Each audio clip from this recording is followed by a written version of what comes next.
we're looking at the statement of Rabbi Avo in the name of Rabbi Chanina ben Gamliel here on the top of Nun Gimel Amid Beis. And that is with regard to the Brisa that a person took a neder during Shemitah that he won't benefit from Yerakos, that he's also bit Yerek Hasada during Shemitah because that's what's accessible, but he's allowed to eat Yerek Hagina. Lo shanu el b'makom she'ein meviim Yerek michutz la'aretz.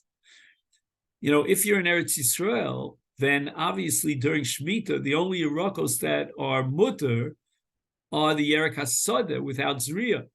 But there may be an import from Chutz La'aretz of Yerakos, which I can testify is exactly what we're experiencing in Eretz Yisrael. Now, in the mindset of the Noder, he is relating. He relates not only to the Yerek Hasada, which is local produce and is mutter during Shemitah, but when he enjoins himself from having benefit from Yerakos, he includes other Yerakos, namely Yerakos Hagina, which is Stam Yerakos, that were imported from Chutz La'aretz. They're mutter because there was no Isur Zriya and Chutz La'aretz during Shemitah. And that's what he says, Aval b'makom shemeviim Yerek michutz la'aretz. If, let's say, you go into your local grocery in Eretz Yisrael, and what do you find amongst the various Yerakos? You don't not only do you find Yerakos of the Sada that are coming from Eretz Yisrael, but you find also imported Yerakos that are Yerakos Hagina, is then also. In other words, within Eretz Yisrael, we're going to break it down to smaller provinces. And if in your area, your district, what they're selling is not just local Israeli vegetables that grow out in the fields, but they're also selling regular Yerakos, which means Yerakos of Gina that are planted in the, in the gardens, but they are imported from Chutz La'aretz. And now we're going to expand the nature of his Isur Neder to include not only Yerakos Hasada, but, says Rabbi Avo, even to include Yerakos of a Chatzer. Now, what I'm trying to figure out here is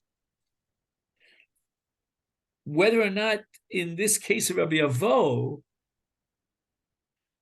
the Isur of his Neder will include even Yerakos HaChatzer that grew in Eretz Yisrael. That's what I'm stumped about.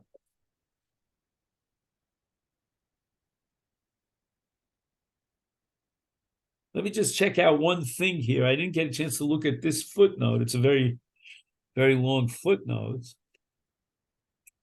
He says the following, that we learned on Daf Nun Gimel, Amid Aleph, in the case of a person who took a neder not to benefit from shemen, that in Eretz Yisrael, Stam shemen is shemen zayis, and therefore he's allowed to benefit from sesame oil, even though he's enjoined from having any benefit from olive oil. In Bavel, it's just the opposite.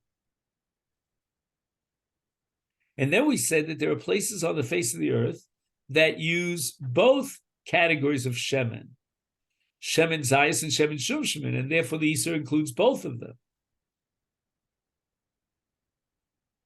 So in a similar way here, in Eretz Yisrael,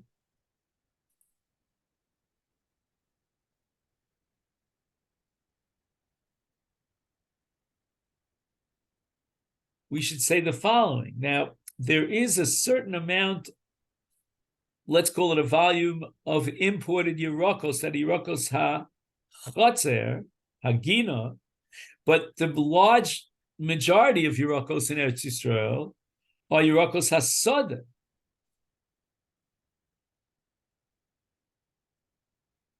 So why don't we assume that when he took his neder, even though there is a certain supply of Yerakos Hagina that are coming from Chutz La'aretz, but that's not the average majority Yerokos, which are locally grown.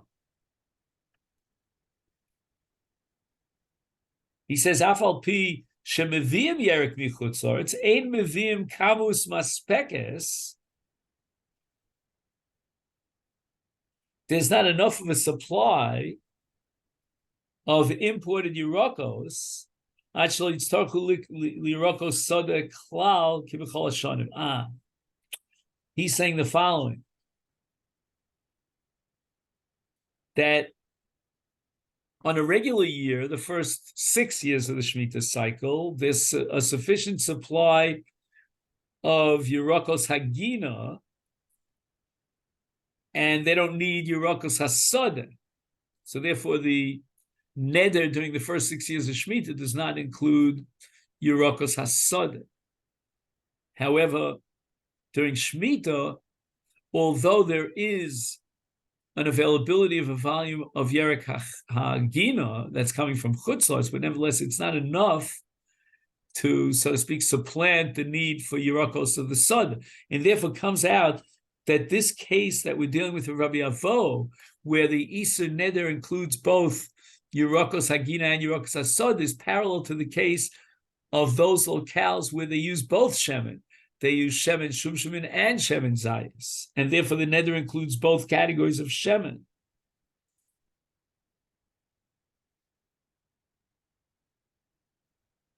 He says, Afilu bizman shenoda lo haya b'mokom yerek b'chutz haaretz, mikomakom im haderech lahavi Yerokos to also Yerokos gina mishum shedaito af alehem. All right, look, he doesn't seem to exactly address head-on my question. What about Yerokos Hagina in Eretz Yisrael that are locally grown? Possibly because it's not a realistic case. That scenario never happens because that would be a violation of the Isur Shemitah. So when we talk about Yerokos of Gina during Shemitah, it must be Chutz La'aretz. But this is very helpful, this note, because the parallel between the two types of shemen, which are both used in locale X, wherever it is, and therefore the neder includes both categories of shemen, that's an exact a parallel to our case, where there are two types of Yerokos, and during Shemitah, if there's an import in that neighborhood from Yerokos Hagina coming from Spain or wherever it's coming from, then we expand the definition of his neder of Yerek to include both categories of Yerokos.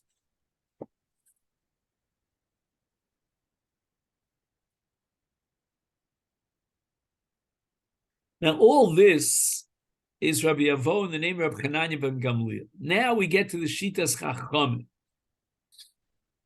And the Gemara says that the Chacham disagree with Rabbi Hananya, and they hold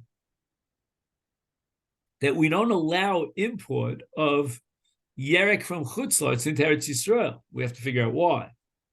Ketanoi, ein mevim Yerek min Chutz La'aretz La'aretz. The Tanakama here, Chachamim, they prohibit import. Rabbi Hananya ben Gamliel Omer mevim Yerek min Chutz La'aretz La'aretz.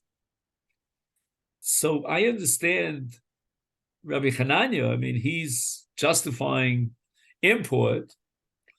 Why did the Chacham prohibit import of Yerokos of the Gina of Chutz La'aretz, unless they're afraid that maybe they'll mix up the two types of Yerokos? I don't know.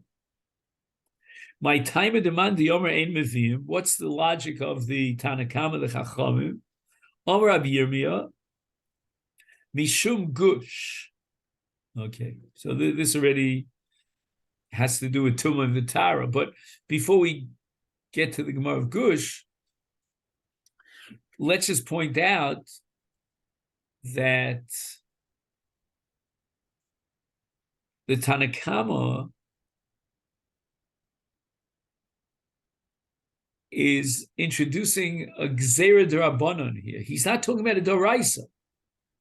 On a Doraisa level, there's no question that even the Tanakama would permit import of Yerek Yerek Hagino from Chutz La'aretz.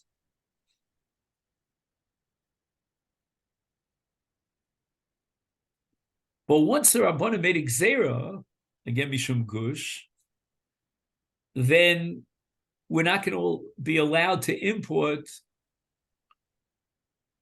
Yerakos of Gina from Chutz La'aretz, because that would be in violation of this Gzeira, and therefore it's not accessible.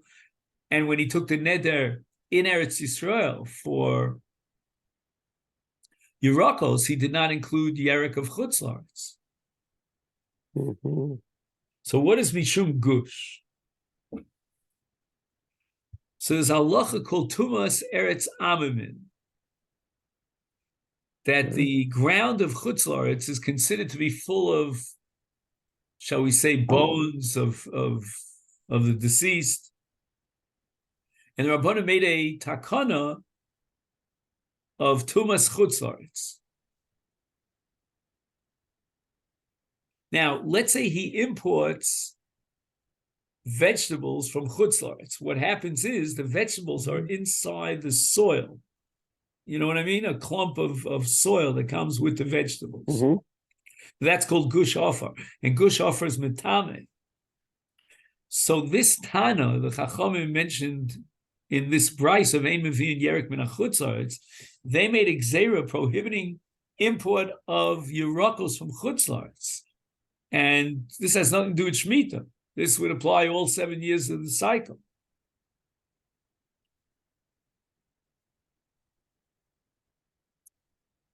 Apparently, Rab Chananya ben Gamliel was of the opinion that when you import Yerakos from Chutz La'aretz, you can import them without the, it's not necessarily Matzui that he'll take the Gush Offer with him. So to make a Gzeira because of maybe he's taking it with the Gush Offer, that Rab Chananya never accepted.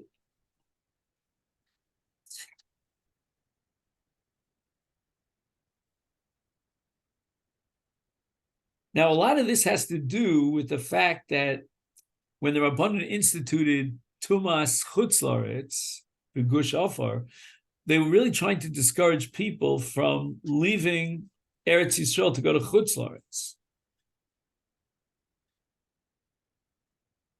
So from Rav Chananya ben Gamliel's point of view, to achieve the agenda of the Chachamim, it makes sense that we allow the import of Yerakos from Chutz La'aretz. We're not going to be worried about Gush Offer, and it will serve the same purpose to keep people in Eretz Yisrael, because you make it easier for them. They remember the avatichim that they ate in Chutz La'aretz, and now we can import them. Okay. But Chachamim sovrim shatamu mishum atuma shekayemes biafar Chutz La'aretz v'lachein ein meviim Yerakos mipnei atuma. All right. Now we'll see if we can finish this parak.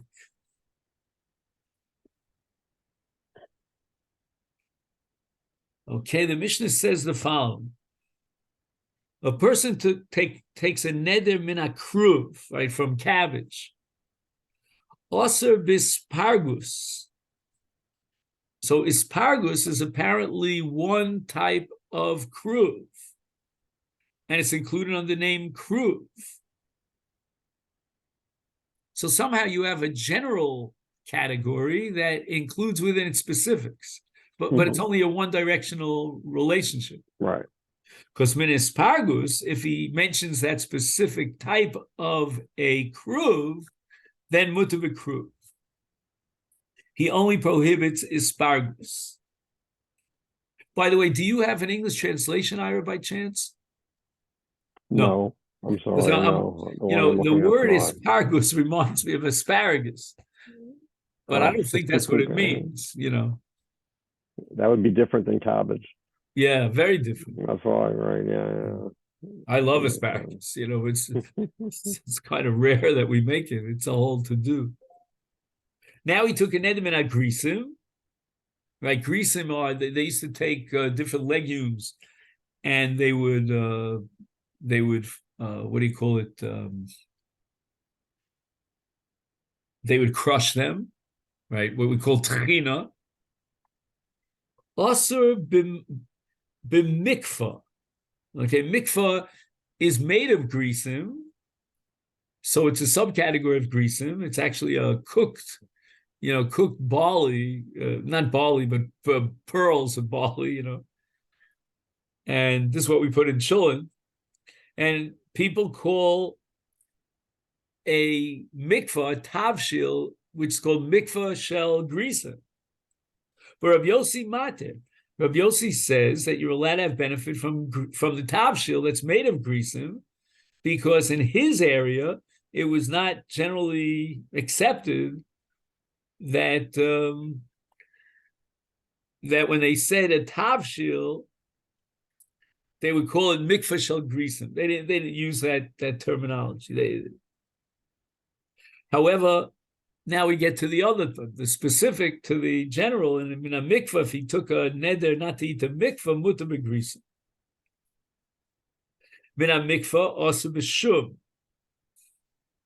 In other words, apparently the eating habits back in the day was such that that mikvah was a generic term that included any kind of thick porridge that was like coagulated. It was like coagulated. So they ate shum, and they would like crush it down and make it into some sort of like pulverized. They added a drop of water and they pulverized it. So that's called mikvah. Mikvah is any thick kind of cooked dish. Rabbi Yossi matir min hashum. I'm sorry, I read two things together. Rabbi Yossi matir, if he took a neder min a mikvah, then he's allowed to eat the shum, even though they used to eat shum by crushing the garlic and adding a little water until it coagulated. But min hashum, if he took a neder not to benefit from shum, mutar b'mikvah. Now, Tosfos adds something here that's important. He says, "Lo es kavin lindar elami shum yavesh." Shum can sometimes be dried garlic. Sometimes it could be, like cooked garlic with a liquid element. And therefore, in a case where he took a neder from shum, then we assume that he meant dried garlic. Not the garlic that's like added, you add water and you crush it together, you make kind of a porridge from it. Min adoshim, he took a neder not to eat lentils, osir bashishim. According to the Tanakama, you have adoshim that are crushed, and they fry it apparently with honey, and it's still considered adoshim. So again, you're talking about the generic and the specific. So the generic includes the specific. Of Yossi Matir, he holds that ashishim is a separate entity, but everybody agrees that in ashishim mutar b'adoshim, that from the specific you don't prohibit the general, right? So the specific is that they took these adoshim and they fried it in with honey. Chita chitin shani toim. A man says konem chita chitim shani toim osur ben kemach uben pas. Why did he use the double language chita and chitim? So the Mishnah establishes these are two separate categories. And if he uses both chita and chitim in his formulation, he meant to prohibit both categories, whether it's kemach or it's pas. So the word chita indicates bread that's baked from wheat, whereas the word Chitin is regular natural grains of wheat before they were made into a bread. So you crush the chitim and you make flour out of it. So if he would have said just chitim, it would only refer to the flour. If he would have said just chita, it would only refer to the bread. But he took a konam prohibiting himself from both chita and chitim, and therefore he's asur bein bekemach, bein bepas. If he took a konam of grisim shanitoim, then asur bein chaim bein mivusholim. There's the word grisim is a generic term that refers to either natural raw grisim or cooked grisim. Rabbi Yehuda Omer konim gris of chita shenitoim muta locus chayim. So that if he takes a konam for gris or chita in the singular, then he's allowed to take many, many grisim in the plural. Locus, he says, means achila when it refers to something that's raw, and he's allowed to locus grisim because, generally speaking, he doesn't take one chita and eat it raw. The Gemara says, Tanya Reb Shimon ben Gamliel Omer chita shani toem osur lefos. If a man takes a neder not to eat chita, then he's not allowed to taste a baked bread. He says here, Achar afia nases apas leguf echod v'nikreis chita b'loshen yochid mutal lokus chita. Right, mutal lokus, because he doesn't usually eat it one by one. Again, the same principle. But chitim shanitoin osur lokus, but mutal b'lefos. Just the opposite. If he says chita chitin shanitoim osur bein lokus or bein lefos, then he includes both. Gris shanitoim osur levashel umutal lokus. Why? Because generally speaking, gris is mevushalim in the plural, and lokus could refer to the natural state, and it's in the singular.